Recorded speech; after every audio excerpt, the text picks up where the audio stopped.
Hello friends, मी केले होते आज मेथीचे पराठे. कुणाला कुणाला मेथीचे पराठे आवडतात मला कमेंट बॉक्समध्ये नक्की सांगा.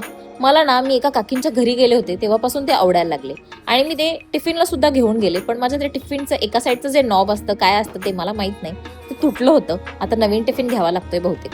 आणि मी त्याच्यासोबत ही शेंगदाण्याची चटणी सुद्धा बनवली होती. त्याच्यात कच्चं तेल टाकलं होतं. त्यांनी मला तसं सांगितलं, तसंच्या तसं मी फॉलो केलं आणि ते मेन म्हणजे टेस्टी लागलं. पण त्याच्यात मी तीळ टाकायचं विसरून गेले. तुम्ही बनवले ना तर तुम्ही सुद्धा तीळ टाका.